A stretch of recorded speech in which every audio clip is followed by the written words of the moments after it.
मवरोड से आगे हवाई पट्टी रोड पर कालानी नगर बनाने के लिए कॉलोनाइजर ने दोनों तरफ की सरकारी जमीन दबा ली थी। महावीर नगर रोड पर 6.45 मीटर जमीन दबाई गई, वहीं ईदगाह रोड पर 12.0 मीटर जमीन दबाई गई।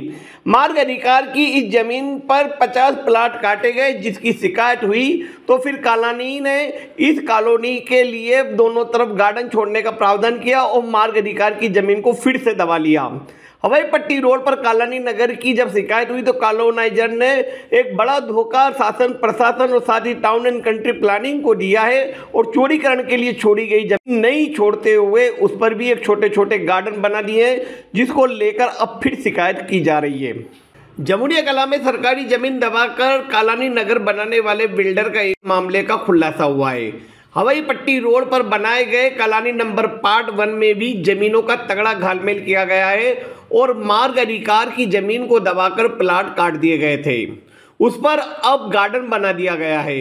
इस मामले में भी जांच नगरपालिका और टाउन एंड कंट्री प्लानिंग विभाग द्वारा की जा रही है। करीब 5 साल पहले नीमच के एरोड्रम रोड पर कालानी नगर पार्ट 1 प्रारंभ किया गया था और कालानी नगर पार्ट 1 पर भी सरकारी जमीन और कब्रिस्तान की जमीन दबाने के मामले के खुलासे हुए थे। वहीं मार्ग अधिकार की जमीन पर प्लाट काट दिए गए थे। इस पर टाउन एंड कंट्री प्लानिंग विभाग ने 2 नोटिस दिए और साथ ही कई शिकायतों के बाद कालानी बिल्डर्स ने शासन और प्रशासन को बड़ा धोखा दिया और शासन को चूना लगाते हुए मार्ग अधिकार की जमीन तो छोड़ी, लेकिन उस पर भी कॉलोनी का एक गार्डन बना दिया, जिसको लेकर अब फिर शिकायत हुई है और इस मामले में टाउन एंड कंट्री प्लानिंग विभाग ने नगर पालिका को भी पत्र लिखा है।